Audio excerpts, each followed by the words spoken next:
dengan awal bulan Juni. Jadi ngaji kita seperti biasanya Ahad pagi adalah kitab Tanbihul Ghafilin karya Al-Imam Abu Laith As-Samarqandi. Hadirin hadirat sekalian yang dimuliakan oleh Allah Subhanahu wa taala. Disebutkan wonten kitab Tanbihul Ghafilin. Qala al-faqihu, telah berkata al-faqih al-Imam Abu Laith As-Samarqandi radhiyallahu ta'ala anhu, wa bihi ilai qala haddatsana, telah memberikan hadis kepada kita Abu Ja'far al-Imam Abu Ja'far.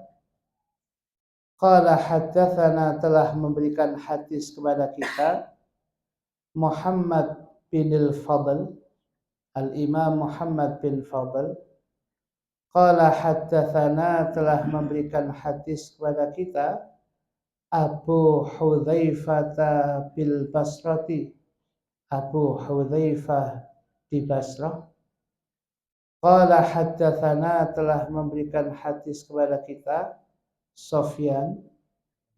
Qala haddatsana, telah memberikan hadis kepada kita Abdurrahman bin Abbas. Qala, beliau mengatakan haddatsani, telah memberikan hadis kepada aku nasun, sekelompok manusia, min ashabi Abdullah bin Mas'udin, dari murid-muridnya Abdullah bin Mas'ud radhiyallahu ta'ala anhu, annahu qala, bahwasanya sahabat Abdullah bin Mas'ud pernah mengatakan,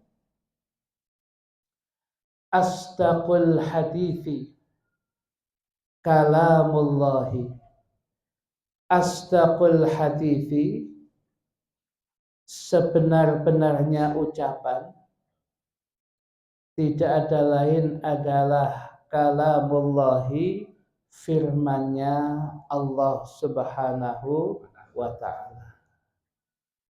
Artinya, hadirin hadirat sekalian yang dimuliakan oleh Allah, kalau kemudian kita mencari kebenaran ucapan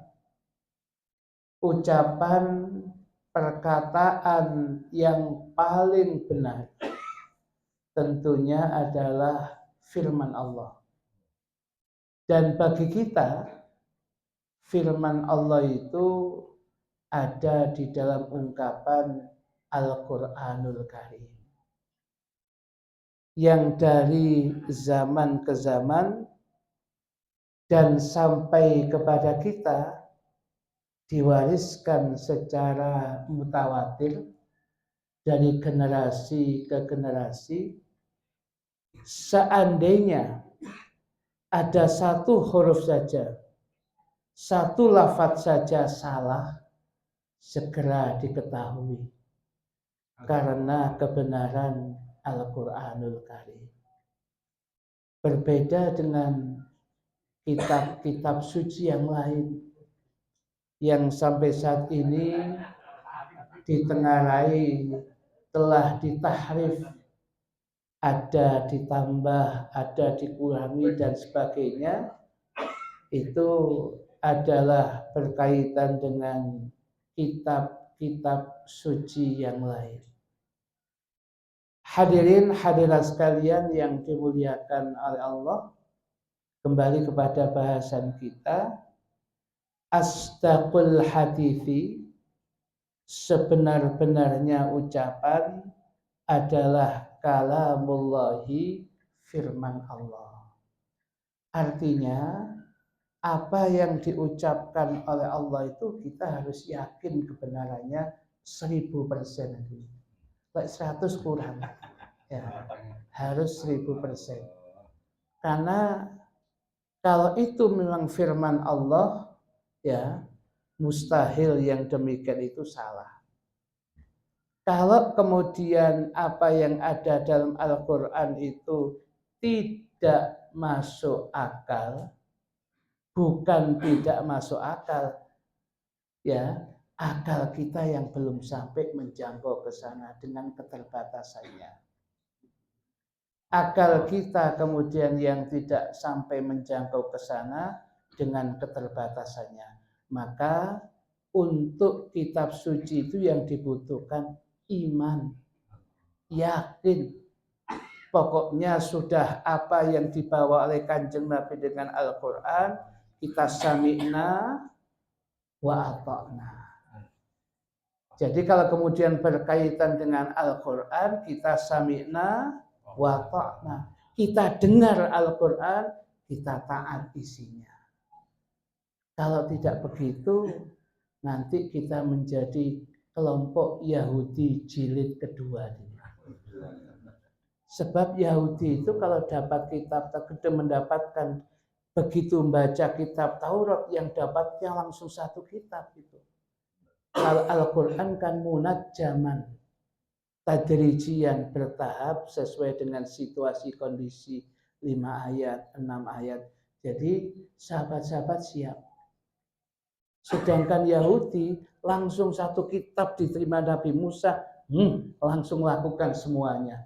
Itu banyak yang mental. Sehingga ketika mereka mendengar kitab Taurat yang diucapkan Yahudi itu sami'na wa asoina. Sami'na, kami dengar, wa asoina. Maka kami bermaksiat, dengan artinya tidak taat isi Taurat. Ya, isinya yang diasoi tak pun, asoi. Ya.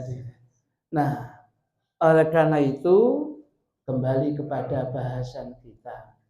Kalau sudah berkaitan dengan Al-Quran, kita kemudian tidak ada lain, yakin 1000%. Kalau toh kemudian hari ini belum, bukan soal kemudian akal kita yang kemudian Al-Quran tidak masuk akal.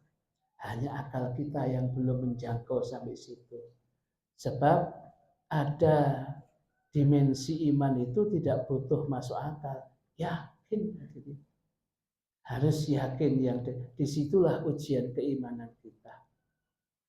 Nah, hadirin hadirat sekalian yang dimuliakan oleh Allah, ketika ayat-ayat Al-Quran itu didengar oleh orang-orang kafir Quraisy, lebih-lebih yang terpelajar, yang ngerti tentang bahasa Arab, ya, dengan balaghah sastranya, dengan ketinggian bahasanya, mereka kemudian dibuat takjub, heran.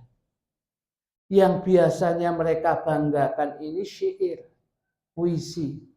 Yang terbaik itu ditempel di dinding-dinding Ka'bah. Tetapi ini bukan syair, tapi lebih indah dari syair. Ini dikatakan prosa, ucapan biasa, tapi bukan manusia yang membuat ini. Oleh karena itu, itulah kehebatan Al-Quran yang menjadi mukjizat kita sepanjang masa. Ya. Hadirin hadirat sekalian yang dimuliakan oleh Allah, apapun yang terjadi, ya, itu ada di dalam Al-Quran, baik tersurat maupun yang tersirat. Kembali kepada bahasan kita, asdaqul hadithi, ucapan yang paling benar adalah kalamullahi, firman Allah Subhanahu wa ta'ala. Paham nih, Pak? Kok suaranya gak kabeh. Kemudian yang kedua,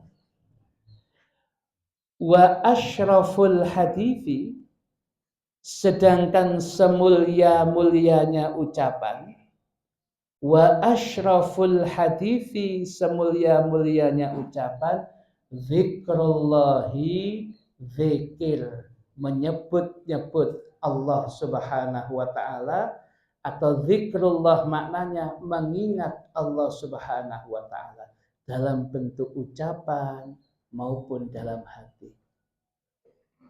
Jadi ucapan yang paling mulia tiada lain adalah zikir kepada Allah. Oleh karena itu, ucapan zikir itu ucapan yang tidak paling berisiko, tidak akan menyakiti orang, tidak kemudian menyebabkan kemudian kita terfitnah. Ketika seseorang berzikir kepada Allah, itu paling aman. Maka pesan Kanjeng Nabi, zikirlah yang banyak, lidah kita, mulut kita, lesan kita hendaknya dihiasi dengan zikir kepada Allah. Radban bi zikrillah, dibasahi terus dengan zikir kepada Allah. Sebab zikir kepada Allah itu asyraful hadis. Semulia-mulianya ucapan zikir kepada Allah. Sedang konten isinya zikir, monggo panjenengan yang lebih tahu. Bentuknya sholawat, bentuknya istighfar, bentuknya tahmid, takbir, tasbih. Panjenengan yang lebih tahu sesuai dengan kebutuhan panjenengan. Ya. Zikir kula alhamdulillah tak usah alhamdulillah sahih. Sampai ten Jawa Tengah ini wonten namine Kiai alhamdulillah. Ya. Wiritane alhamdulillah tak kawan Kiai ini. Ya. Kalau tidak salah Kiai sepuh namanya Kiai Samsudin. Ya, gak ada pondok ageng. Tapi kemana-mana wiritane alhamdulillah. Yai nggak ada yotro, boten alhamdulillah. Pokoknya alhamdulillah tok. Lawi dhewe kan bolak-balik innalillah gitu. Ya. Niki wiritane kiai niki alhamdulillah. Sehingga menurut kiai-kiai wonten sing mekati mboten cecek. Tapi kemudian ketika ditanya nggih ono bener. Ya. Begitu jalan dengan beberapa kiai di satu mobil, pas lewat pinggir sungai, ya kok wonten ngapunten tiyang adus ten mriko, wae kiai astagfirullah ngadep kiai. Kiai niki ngadep mriko tapi alhamdulillah. Loh, ya istighfar. Alhamdulillah aku gak sampai maksiat, gak sampai delok ngono. Alhamdulillah langsung aku kemudian tidak melihatnya, alhamdulillah si iso delok kono, alhamdulillah. Umpama di pas delok kono ya apa mah. Jadi si alhamdulillah tok. Monggo alhamdulillah terus. Nah, niki. Jadi wonten tiyang niku wiridane alhamdulillah. Sampai terkenal Kiai alhamdulillah. Nah, hadirin hadirat sekalian yang dimuliakan oleh Allah, dilanjutkan wasyarrul ama, sejelek-jeleknya kebutaan ini amal qalbi, buta hati, buta mata hati. Kalau buta mata kaitannya dengan basor, penglihatan indrawi kita, panca indera. Tapi kalau sudah buta hati, kaitannya dengan basiroh, mata hati. Yang paling penting itu basiroh. Sayyidil Qutub Al-Habib Abdullah bin Ali al-Haddad yang mengarang Ratibul Haddad, beliau semenjak kecil sampun buta. Ya, beliau sudah buta. Kecil itu sudah beliau buta karena sakit. Tapi ketika beliau dulinan, bermain-main dengan anak kecil seusianya, sampai anak-anak itu kemudian namanya juga anak kecil, pernah membuat lubang, siapa tahu beliau kemudian kalau jalan kemudian masuk, loh begitu sudah dia jalan-jalan, kemudian temannya kemudian ngalih kabeh, beliau terus jalan, begitu tahu melubang mencolot tadi beliau. Ya, temannya ya, langsung beliau begini terus begitu. Loh kok tahu kalau ada lubang? Itulah basirah, mata hati. Ada datang ahli ibadah, talibul ilm, orang yang mencari ilmu. Datangnya kemudian dari Maghrib Maroko. Datang karena beliau baca kitab Nasaihud Diniyah. Hebat pengarangnya ini. Baca Rotibul Haddadnya, hebat pengarangnya.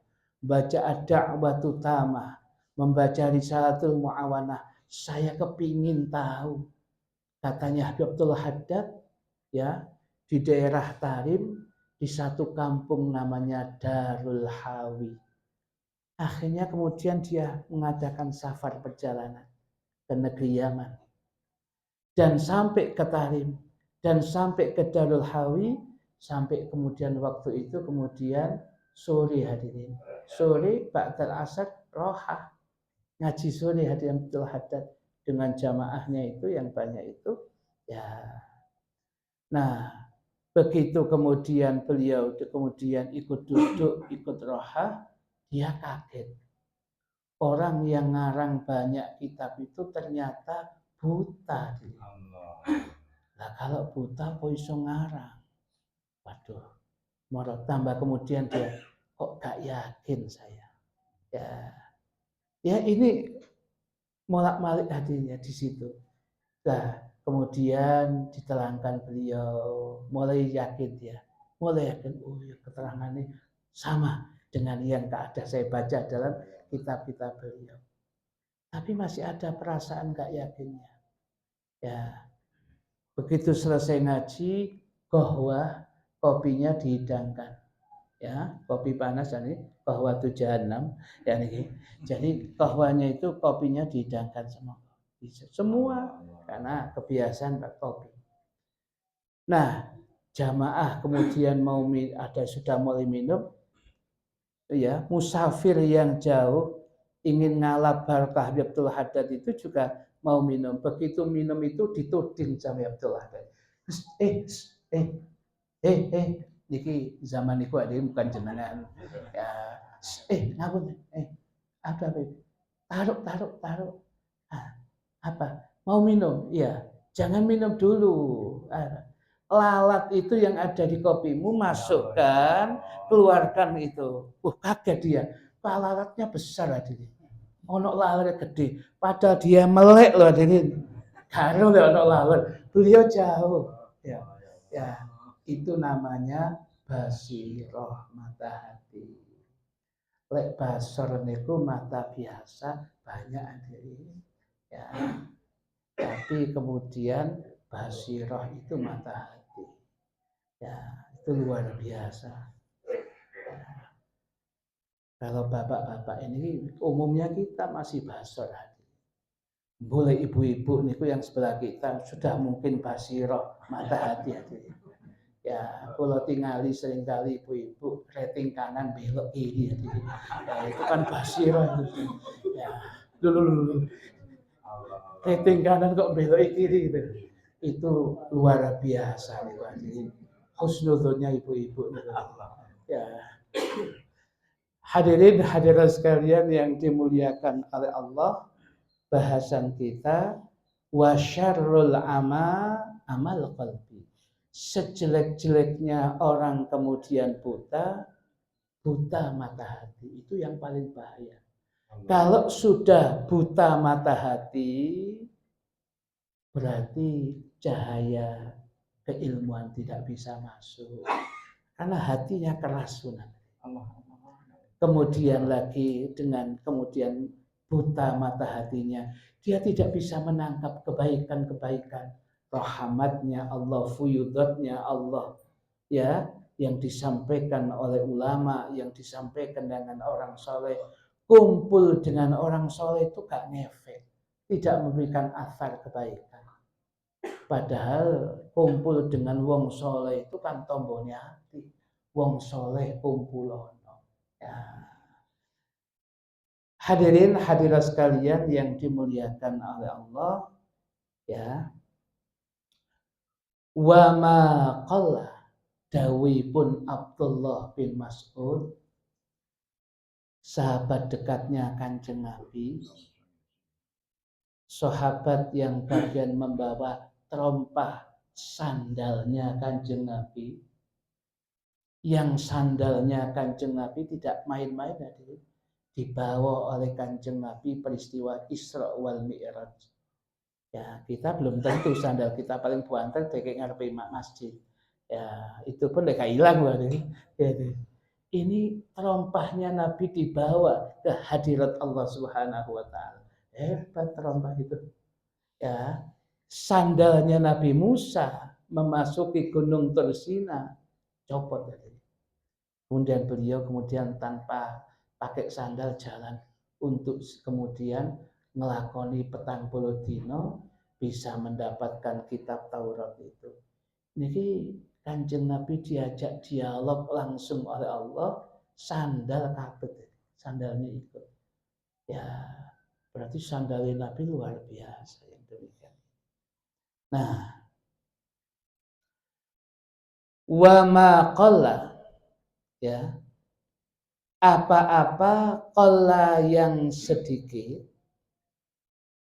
wakafa dan cukup, itu khairun lebih bagus, lebih baik, mimma dari apa-apa aktsara yang kemudian lebih banyak, wa alha, ya, mimma, kalau di sini wonten iki katsura, memang sing sae katsura mimma, atau ya mimma katsura wa alha. Jadi sesuatu yang sedikit dan cukup itu khairun lebih bagus, mimma katsura dari apa-apa yang katsura yang banyak, wa alha tapi melupakan segalanya. Jenengan apa? Katsura. Apa? Ya, katsura. Oke, baik kula insyaallah. Ya, sing bener memang itu. Kayak aktsara mutaaddi, lek katsura lazim. Niki mimma katsura. Leres. Saya ulangi lagi hadirin. Dawuhnya Abdullah bin Mas'ud. Wa ma qalla wa kafa khairun mimma katsura wa alha. Sesuatu anugerah dari Allah apapun bentuknya, mungkin sedikit tapi cukup, itu lebih utama daripada banyak tapi melalaikan kepada akhirat, melalaikan kepada keluarga, melalaikan kepada yang lainnya. Oleh karena itu, ya, duit itu mboten usah banyak, cukup. Cukup niku banyak, lek gak cukup gak enak deh. Sing enak iku cukup kan. Nah, berkaitan dengan apa yang diberikan oleh Allah, itu semua akan kita pertanggungjawabkan ke hadapan Allah, ada hisabnya. Sing paling enak itu titik tapi cukup. Jenengan kan wakeh tapi cukup. Ya, padahal belum tentu yang demikian itu. Ya, dulu ketika masih punya sepeda satu, enak, cukup dikai genti DE sampai anak sekolah, enak. Punya dua, enak. Kurang ya Allah, dua aku tunggu sitok-sitok. Akhirnya punya tiga, bingung dekek ya diri. Biar lek loro pas, didekek no pinggir omah iku pas, kemudian ditutup pintu gerbangnya dikunci pas. Nah kita lu bingung hadirin, ya. Wah, bingung. Akhirnya nembung tonggo, angsal sepeda kula itu. Mboten angsal Pak, kula nggih ada tiga sami. Bingung hadirin. Ternyata banyak itu belum tentu menyenangkan. Bingung loh. Ya. Tapi jenenge menungso lek gak akeh mo hadirin. Niki yang saya ceritakan manusia-manusia di negeri Konoha. Lek mriki mboten saleh. Nah, niki. Nah, kadang-kadang di antara kita seperti itu. Ketika kita mendapatkan sesuatu, ya, ketika monggo berkatnya sudah diambil, tuan rumah sanjang, monggo menaik ada yang kurang, napa wonten gedang, napa buah, napa diambil, monggo, monggo, mboten napa-napa. Akeh kene. Padahal omah ya gak kepangan. Padahal omah gak wedange njukuk sak jengket, lebokno. Iki.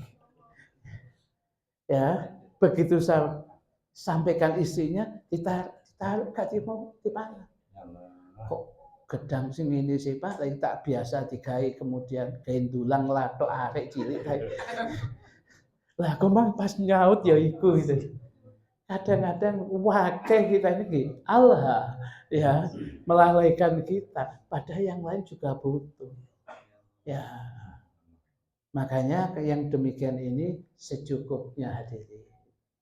Ya, maka dawuhnya Abdullah bin Mas'ud melaras wa ma qalla wa kafa.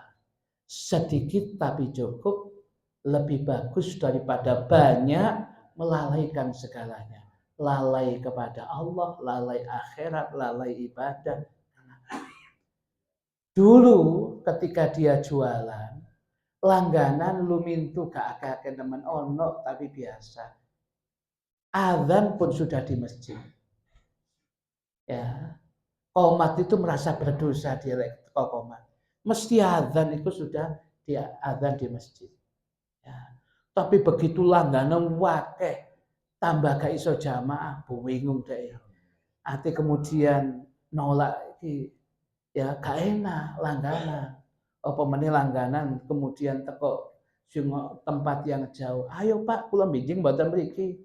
Ya, Jumat mboten mriki riyaya apa niku kurban kula saniki. Si anu nggih, lho pun ditutup sak kula anuan. Kula jamin nggih anu, akhirnya gak jamaah. Golek jamaah dewi. Ya, biasanya 12:30 pun berangkat, 1:30 baru berangkat ke masjid. Itu pun golek konco. Siapa yang mau diajak jamaah?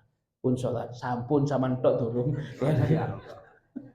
Kok untuk pasar aku berarti aku tok nggih sama tok. Ya, ya. Oleh karena itu, niki hadirin. Ini kita diajari bukan soal banyak sedikitnya, sing penting cukupnya. Yang penting cukupnya.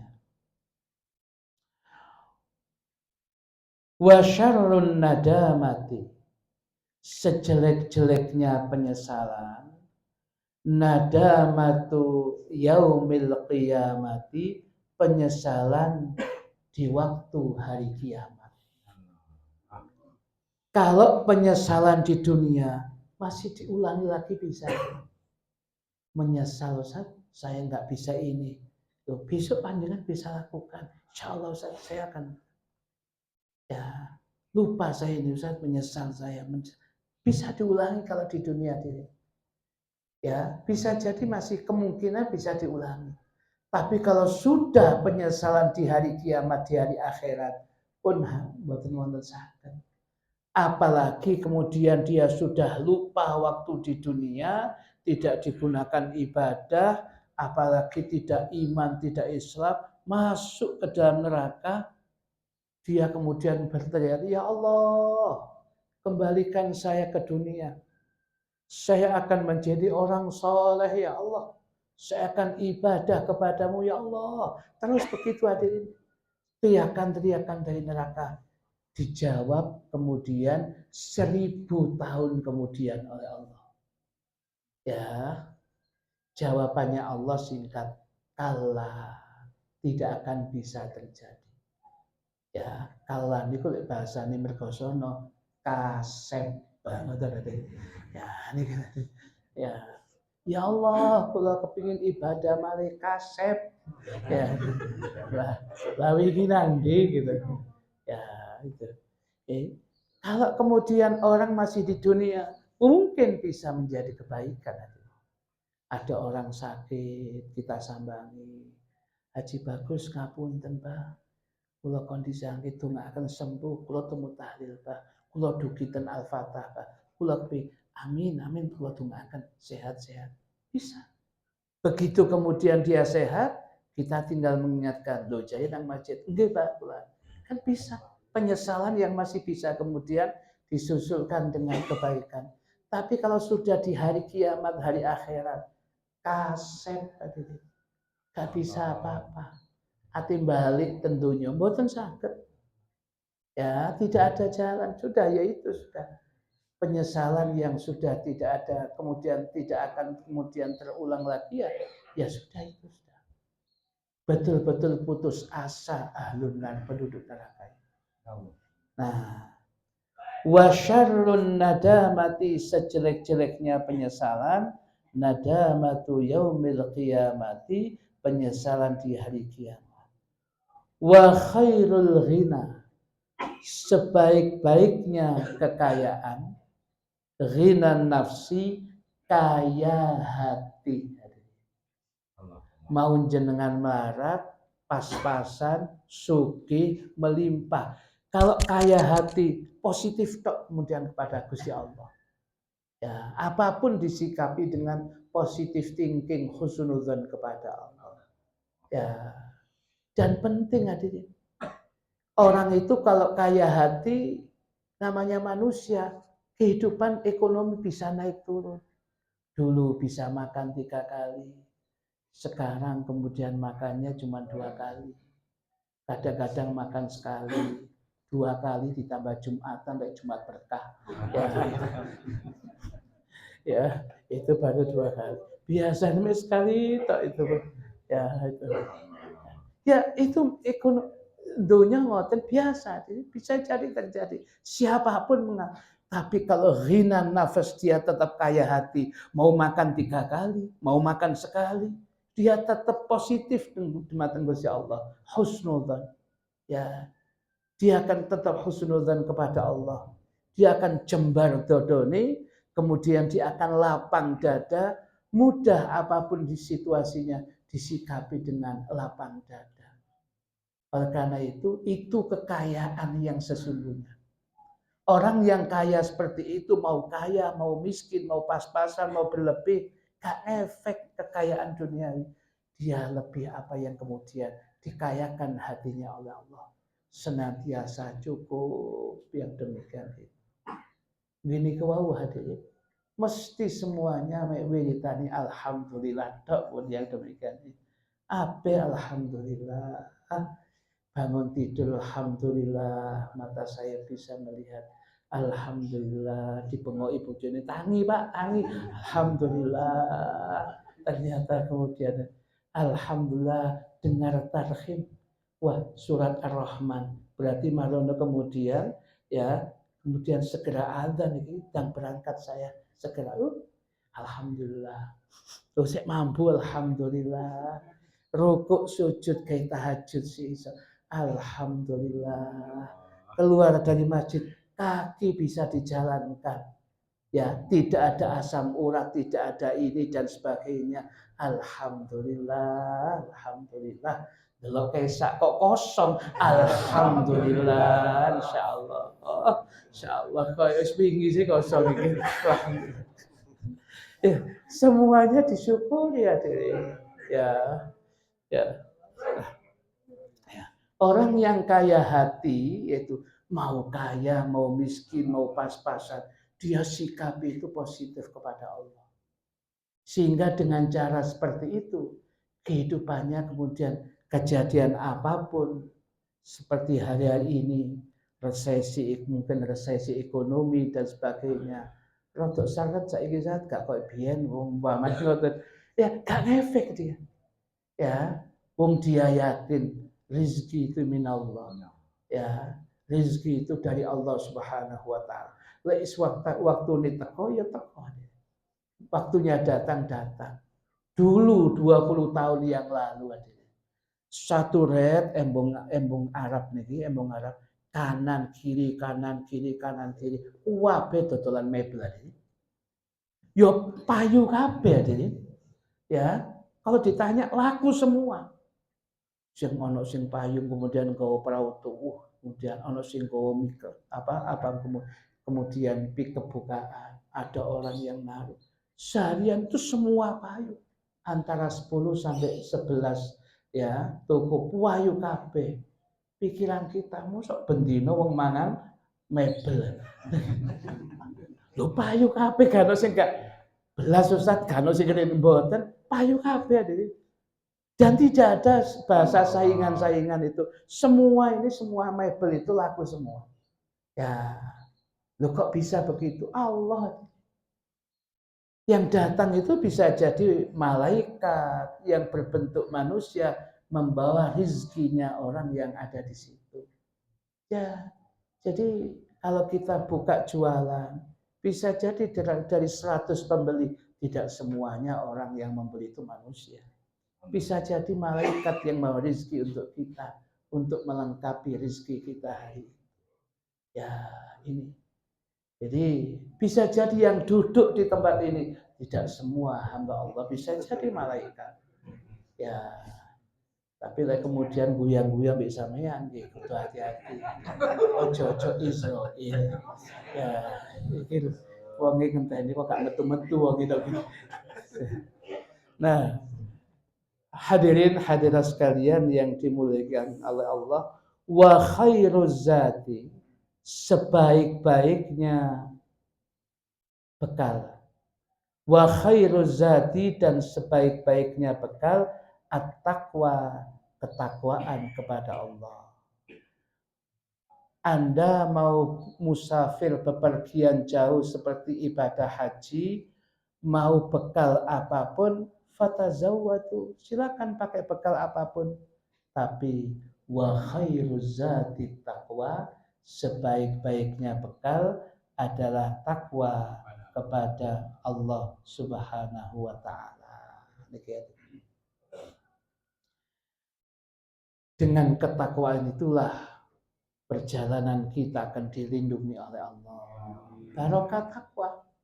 Dengan takwa itulah kesulitan akan jadi mudah ketika kita berada jauh dari tempat tinggal kita. Barokah ketakwaan. Kesulitan, kesukaran berubah menjadi mudah karena takwa kepada Allah. Segalanya takwa. Makanya ya, yang terbaik bekal itu jenengan betul living cost nopo. Untuk sanggup perjalanan itu, kemudian perjalanan haji, perjalanan umroh, nggak duit real boleh, pakai dolar boleh, rupiah boleh, ya. Tapi ada yang lebih utama, bekal yang terbaik takwa kepada Allah. Wa khairuz zati at-taqwa, sebaik-baiknya bekal adalah takwa kepada Allah.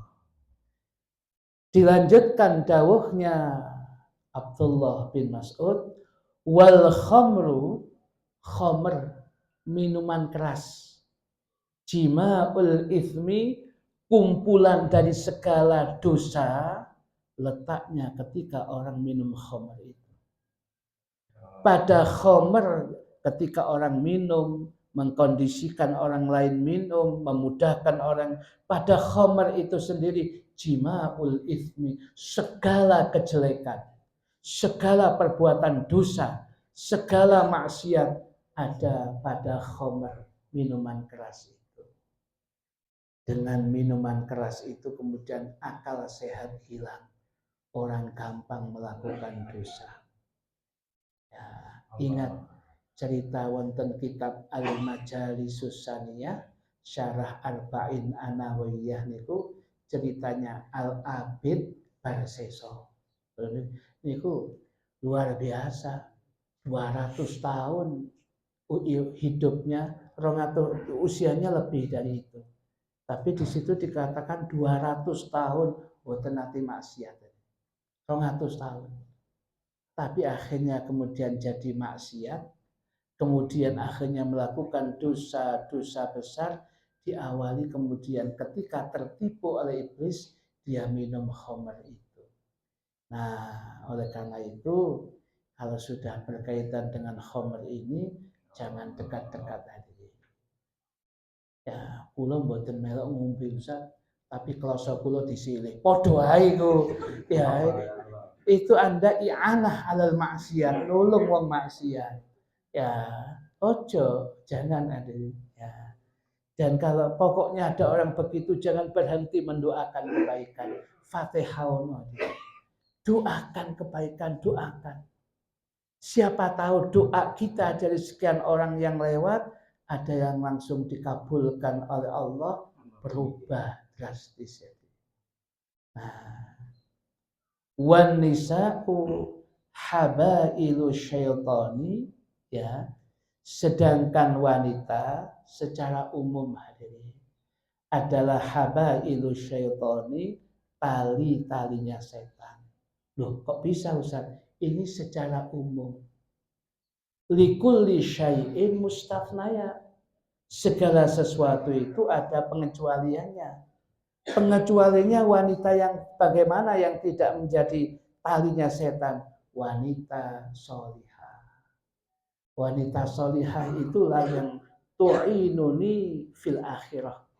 Di dalam ungkapan doanya Nabi Daud itu, beliau berharap untuk mendapatkan zaujatan solihatan, istri yang solihah, tu'inuni fil akhirah, yang menolong aku, memudahkan aku untuk bisa mendapatkan akhirat. Wah, kita doakan bapak-bapak sekalian, ibu-ibu semua yang ada di sana itu kelompok yang dikecualikan wanita-wanita yang solihah. Allahumma, bu, Allahumma. Ya. Jadi kemudian jangan kemudian loh, jadi Ustadz berarti awake tali ini setan kabeh iki. Mboten maksudnya secara umum begitu. Secara umum begitu. Tetapi kan seumum itu ada pengkhususan. Likulli syai'in mustasnaya. Segala sesuatu yang umum itu ada pengecualiannya. Sholat itu wajib bagi mukallaf, balik berakal, laki perempuan, tapi leher, nifas, malah sholat hukumnya haram. Nah itu pengecualian, semuanya ada pengecualiannya. Nah, hadirin hadirat sekalian yang dimuliakan oleh Allah, sebab umumnya kalau sekedar wanita saja tidak ada solihahnya, khawatirnya biasanya kemudian dia malah menjadi perintang suaminya untuk mendapatkan surga. Menjadi talinya setan, nyerimpeti suaminya untuk mendapatkan surganya Allah.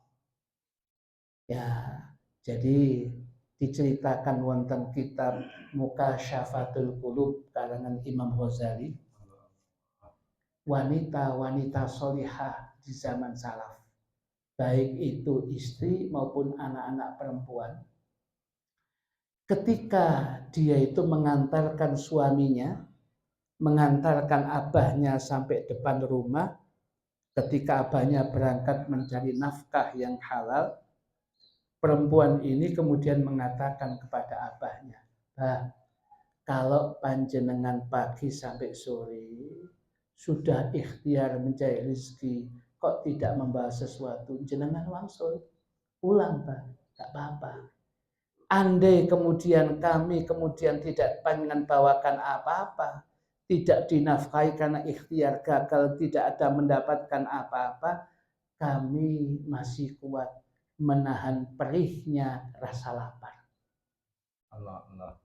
Tetapi lek panjenengan kemudian berangkat golek rizki sing haram, pulang kemudian membawa barang haram, diberikan kepada kami, kami makan dari makanan yang haram itu, kami mboten kuat perihnya, panasnya api neraka, mboten kiat apa. Semangat hadirin sing berangkat kerja. Bismillah, Bun. Ya, sepeda pancal dipancal, sepeda motor kemudian digawa, mobil enggak apa, disemangati golek sing halal. Tapi, ya niki tapi, kepane kok gak enak Ustaz. Tapi kalau kemudian ketika mengantarkan itu omongane liya, ya kira apa. Ya, ketika tasnya dikekno, kemudian bukunya dikekno, ya Bu berangkat, yo assalamualaikum salam, tapi eling jok lali tonggo sebelah iku lho, ya tonggo sebelah ASN 2 tahun, mas-masi bojone ya Allah, sak pelet becak, sampean 20 tahun menjadi pegawai negeri, belas kan apa-apa pancet ae, Mosok gak iso Pak lawu panas hadirin. Duit sak keneke pun keneke. Ya. Ya. Mosok gak iso panas hadirin. Iku 2 tahun lho Pak. Mas-masane masyaallah cake ini. Lah sampean 20 tahun. Ya iki hali-hali biyen pas nikah iki. Ya iki sampe neyeng gitu. Sampe neyeng berarti gak emas ya. Oh panas hadirin untuk nikah iki. Sak kenake. Tapi kemudian diancam, awas hati-hati. Lek mulai gak nggopo apa-apa, ojo turu omah nang masjid. Wis rada apa hadirin iki. Ya oleh karena itu siapapun di antara bapak-bapak kita doakan semuanya istrinya salihah. Ya, jadi kebaikan pandangan dunia dan akhirat. Ada yang bertanya juga kepada kita, Ustaz, kalau begitu juga yang terbanyak isinya apa itu? Isinya neraka juga perempuan. Awalnya di dalam kitab sebutkan. Tapi hasiahnya manasik haji Imam Nawawi itu Ibnu Hajar Al-Haytami menyatakan satu hadis, kapan-kapan saya bacakan. Ya. Ternyata kemudian pada akhirnya nanti, hitungan akhirnya, yang paling banyak juga perempuan yang masuk surga. Ya, mungkin karena dientaskan, dapat syafaat suaminya, dapat ini dan sebagainya. Dan kemudian perempuan-perempuan yang di dunia yang ahli taat, ahli ibadah, ini kemudian makomnya, kedudukannya lebih utama daripada hurul ain widodari swarga. Kecantikannya sampai lebih dari 80 kali hurul ain widodari swarga. Ya. Jadi itu yang ditanyakan oleh istri-istrinya Nabi. Kita ini kalau sudah masuk surga para wanita, apakah kita kedudukannya sama dengan hurul ain atau gimana ya Rasulullah? Katanya Nabi lebih utama wanita yang sholihah. Ya, loh kenapa? Loh hurul ain diciptakan menjadi penghuni surga ini. Mboten nanti ibadah, gak ngerasa boten ibadah. Wanita-wanita sholihah, loh ya apa sih? Berangkat ngaji, berangkat istighosah, melayani suami, taat kepada suami dan sebagainya, ya, menekuni jamaahnya, ya, hurul ain mboten wonten sing ngoten hadirin wis loro swarga ini, ya, dan jenengan wanita-wanita yang sholihah enggak, sehingga makomnya lebih tinggi, sehingga kecantikannya pun lebih jauh lebih hebat daripada hurul ain. Alhamdulillah. Ngoten Bu. Tapi binjing Bu niku ten akhirat. Lek sakniki terima apa adanya. Ya, terima apa adanya. Jadi pada akhirnya kemudian wanita yang sholihah itu lebih utama. Sehingga karena lebih utama itu, ya lebih dari segala hurul ain niki, suami yang di dunia tetap mencari istrinya. Sebab kalau kemudian dia bersanding dengan istrinya, ya Pak Hasan dengan istrinya, Kaji Bagus dengan istrinya, insya Allah. Niki mara lungguh cerita nak mergosono, niku wonten sing saged swarga. Sama ngiling abiyen nomor kosono kang telu. Iya Pak. Hurul ain takoni gak ngerti hadirin. Gak ngerti apa-apa mek seneng tok niki. Ya. Lek sampean eling Ustaz Fulan. Sampean eling awake dhewe ngaji nang ya basa. Eling Pak, cerita hadirin. Loh, niki salah satu servis kenikmatan surgawi niku diberikan kemampuan untuk itu. Lek kemudian lungguh hurul ain kon tahu mboten semerah hurul ain. Kok enggak tahu mergosono mboten semerah hurul ain. Ya, maka berbahagialah. Ya, semuanya kita doakan dimudahkan oleh Allah Subhanahu wa taala. Kemudian lagi wasyababu, sedangkan generasi muda syu'batun atau asyabab maknanya adalah masa muda. Wasyababu, sedangkan masa muda, syu'batun, satu cabang, minal jununi, ngapunten, dari kegilaan. Syu'batun, satu cabang, minal jununi, dari kegilaan. Yang niku sepuh hadirin, atas bapak-bapak sanggup sepuh, perhitungannya panjang. Dawa perhitungannya, ojo nak, ini kan ini, kok ini panjang. Lari nom terus mawon, bon, gaspol pokoknya. Lari, apa jari ini madono, iki sih nom hadirin. Lek sepuh sih ngoten ya dekat iki. Ya, ya, iki duit gak tak entekno, tak simpen, kok sampai akhir bulan cek cukup. Lah harus entekno ae apa jari gitu. Lah niku biasa nih. Biasanya sih nggak perhitungan, bisa gak delok kemudian perhitungan tenang junun hadirin. Ya biasa nih lo gendeng ngoten niku. Cabang saya. Tiang gendeng kan mboten ningali ngoten hadirin. Ya, kalau orang sudah gila itu kadang-kadang gak delok waktu keliling. Kok kan kesel ya hadirin. Ya, usume Covid no kan wong gendeng belas kan kena Covid hadirin. Padahal mangani tambah gak luwih gak karu-karuan. Loh iya loh, wong gendeng kok sehat kabeh kan mau kena Covid ngono. Sing kena Covid malah sing wati-ati mangan gak sida. Mangan bolak-balik, waduh sanitizer, waduh. Tambah kena adene. Iki sing mangan sak keneke mangan wong gendeng. Lho gak sing kena Covid.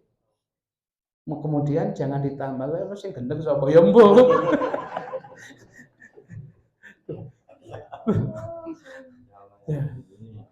Kadang-kadang nggak perhitungan yang seperti itu. Nah, masa muda itu kadang-kadang tidak perhatian itu. Lihat yang sepuh panjang. Nak gini, nak hitung ini. Nah, makanya ada ungkapan makalah al-kibar ibar. Al-kibar ibar. Masa tua penuh ibrah perhitungan. Penuh banyak kemudian. Kalau kemudian kita kepingin tahu bagaimana sepak terjang hidup, tanya yang sepuh. Bagaimana dulu panjenengan itu? Tanya beliau, sudah 80 tahun, 70 tahun, 60 tahun. Al-kibar, ibar, yang sepuh, orang tua, itu banyak ibrahnya, pelajaran-pelajaran. Ojo ngono nak, biar aku tahu ngono itu, ternyata ini. Wis kono ojo sampai terjadi. Bisa menceritakan, karena pernah mengalami, atau pernah kemudian menghadapi dan mengatasi. Ah, niki, lek nom boten wonten boten.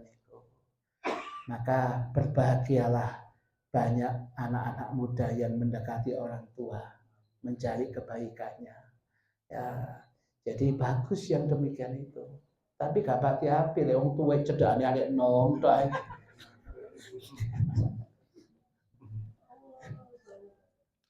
Nah, kemudian wa syarrul makasibi, sejelek-jeleknya pekerjaan. Sejelek-jeleknya pekerjaan kasbur riba, yaitu adalah usaha riba apapun bentuknya, pokoknya riba itu terjelek. Wa a'zamul khotoya, ya ini yang kaitannya dengan yang kita bahas. Wa a'zamul khotoya, dan saat sebesar-besarnya dosa, al-lisanul kadzubu, lesan yang bolak-balik goroh, lesan yang bolak-balik bohong. Ya, jadi serba bohong yang demikian itu. Ya, sebab kalau orang sudah bolak-balik bohong, orang gak mudah percaya. Sekalipun benar, orang benar lagi. Ya, ya. Niku media sosial itu jadi ya habis untuk kemudian bahas satu ijazah mawon. Bu bener apa kita sudah nggak tahu yang demikian. Menurut uji forensik kon, terserah pun awet. Tapi orang sudah mungkin loh ada sebagian lek percaya, lek gak percaya, iya napa caranya pun mboten. Jadi kalau orang itu sudah bolak-balik bohong, kemudian dia ngomong benar, orang masih kemudian benar omongan iki. Enggak pas gak tepat. Siapa bolak-balik oh yang demikian ini. Nah, oleh karena itu jaga lisan hadirin. Jaga lidah kita. jaga ucapan kita pun ngantos kemudian tidak mengandung kebenaran. Waktunya habis. Wallahu a'lam bishawab. Sebelum saya tutup, hadirin pengajian kita, ya, perlu kemudian kita perhatikan bahwasanya pada Jumat yang akan datang ini hari rayanya berkaitan dengan hari Jumat.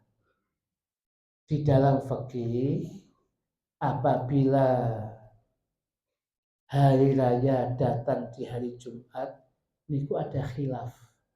Ada beda ulama yang mengatakan yang pasti orang sholat id. Tapi pertanyaannya tetap Jumatan apa mboten? Itu ada pertanyaannya. Nah, bagi kita wonten kitab Bughyatul Mustarsyidin halaman 90 itu ya disebutkan itu. Kalau mazhab Syafi'i ya bagi ahlul balad orang yang ada di kota pagi tetap sholat id yang sunnah, siangnya tetap Jumatan karena wajib. Sedangkan ahlul qura ya orang yang pedesaan itu tidak harus. Tetapi maksudnya pedesaan itu dia datang dari desa itu tengah malam untuk bisa sholat id. Setelah sholat id, kalau dia kembali ke kampungnya, balik sholat Jumat, masyakoh, kesulitan. Tapi gitu, itu cerita pun boten wonten hari sakniki. Boleh Jumatan, kadang-kadang saya RW Jumatan luru kok. Ya, cek guambange kok. Nggak ada sih. Jadi kalau kemudian ada yang mengatakan, kalau sudah sholat id, berarti nggak usah Jumatan. Loh, biyen. Ilatnya, alasannya sudah nggak masuk itu sudah. Dulu dikatakan oleh ulama Syafi'i termasuk nasnya Imam Syafi'i mengatakan bahwasanya ahlul balad penduduk kota kados Kanjeng Nabi yang ada di Al-Madinatul Munawwarah, dia menghimbau kami tetap melaksanakan Jumat bagi ahlul qaryah yang berada di awali di atasnya Masjid Quba ke sana itu kalau datang ke Madinah mesti tengah malam untuk bisa sholat id. Nanti setelah sholat id kemudian balik lagi kemudian sini, masyakoh hilang ladzizul id, kelezatan kenikmatan hari raya hilang. Maka untuk mereka diberikan kemudahan. Wis sholat id wis gak apa-apa gak usah Jumatan. Itu zaman dulu ketika masjidnya cuma satu, Al Masjidun Nabawi. Terus ini masjid akeh. Ya, Masjidil Haram, masjid halal wonten. Ya. Jadi begitu mudah. Maka kalau ada orang menggunakan kawopo, sudah sholat id, gak usah Jumatan, itu ilatnya sudah nggak masuk, masyakohnya nggak ada.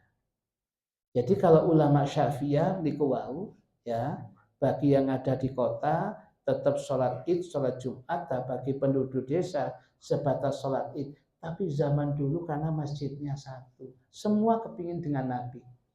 Tapi sekarang sudah kemudian mudah jadi mengakses melaksanakan Jumatan. Jadi masyakoh ini sudah tidak ada.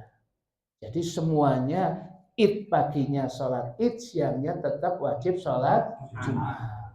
Yang kedua, menurut kemudian Imam Abu Hanifah pendapat kedua, ya yang namanya id itu sunnah, yang nama Jumat itu wajib, nggak ada hubungannya kata Imam Abu Hanifah. Terus kabeh lakukan, itu lebih tegas lagi Abu Hanifah. Ojo adik-adik kemudian ninggal itu. Ini Imam Abu Hanifah lebih keras lagi. Imam Ahmad bin Hambal, Imam Ahmad mengatakan, yo kalau kemudian dulu memang ada masyakoh kesulitan bagi penduduk desa, wis sholat itu kemudian Jumatan ini nggak usah, mungkin karena kesulitan, tapi nggak usah itu di rumahnya diganti sholat duhur. Tapi lagi-lagi masyakoh kesulitan balik-balik dan itu nggak ada sudah sekarang. Ngoten nanti. Sedangkan yang lebih enteng lagi bisa jadi nanti jenengan dibacakan ini Imam Atha bin Abi Rabah mufti Makkah. Ya, Imam Atha memang dia mufti. Lihatnya dohir hadis. Ya, loh, Nabi kok sholatnya kok sholat id, nggak sholat Jumat. Berarti kalau gitu, kalau sudah id, ya ono gak ono Jumat, gak ono zuhur, mari id langsung asaran nanti waktu asar. Paling enteng nih. Kemudian jawaban Imam Al-Baihaqi ngata loh, yang dimaksud id di situ ada pendapat Nabi itu melaksanakan sholat Jumatnya, ada pendapat qabla zawal. Sebelum zuhur Nabi melaksanakan Jumatnya. Jadi yang dimaksud id itu ya Jumatan itu, kata Imam Baihaqi. Jadi bukan kemudian Nabi gak sholat Jumat. Loh, hari Jumat itu kan sholat Jumat kan juga, hari Jumat kan juga dinamakan id. Iya juga. Idul Usbu'i, hari raya mingguan itu Jumat. Sedangkan Idul Adha, Idul Fitri itu sanawian tahunan. Tapi kan idani, berkumpul pada kalian dua id. Berarti di Jumat disebut id juga. Oleh karena itu kata Imam Baihaqi, ada pendapat yang mengatakan salat Jumatnya Nabi dilakukan qabla zawal, sebelum zuhur. Ya, zaman Nabi. Orang mengatakan itu maksudnya itu ya Jumatan. Karena nggak bisa dikalahkan antara Jumat yang wajib dikalahkan dengan id yang nggak ada. Nah itulah intinya pendapat-pendapat itu semua karena intinya masyaqqah, kesulitan untuk hadir kembali. Yang hari ini sudah tidak ada begitu itu. Nah, ini hadirin. Nanti jenengan akan bisa jadi ditampilkan seperti itu nanti. Ya, loh iya. Sebab ada ungkapan, loh iya, kok gak Jumatan ya, kok tetap boleh aja, kok tetap ya benar boleh aja, sampai kok gak Jumatan. Loh gak Jumatan, bisa aku sholat itu cukup gitu. Loh, itu bisa jadi pendapat itu ada. Tapi bagi kita pendapat itu lemah. Masyaqqah kesulitan Jumatan sudah tidak ada lagi. Sebab zaman Nabi itu Jumatannya satu Masjid Nabawi. Sedangkan di kita banyak tempat. Mengakses sholat Jumat sangat mudah. Ya, ya saya kira begitu. Ini menjadi catatan kita. Nah, ada yang mau tanya Bapak-Bapak? Satu aja ya. Ya, Ustaz Farid. Monggo Ustaz. Bapak.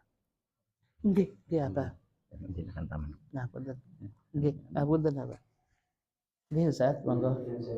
Ya. Pertanyaan ini berkaitan dengan tadi yang namanya perkataan adalah zikir kepada Allah. Tapi kita sering kali lihat ada orang yang mengabaikan ketika mau melakukan kemaksiatan itu malah menyebut nama Allah. Tapi juga sudah dari uang itu mengucapkan Bismillah. Kemudian juga kita lihat di medsos itu orang yang berzikir kepada Allah dalam berjamaah sampai kemudian seperti kesurupan. Terus juga berkaitan dengan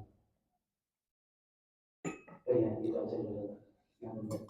Yang bagaimana hal tersebut atau ada ungkapan makalah begini Ustaz Farid.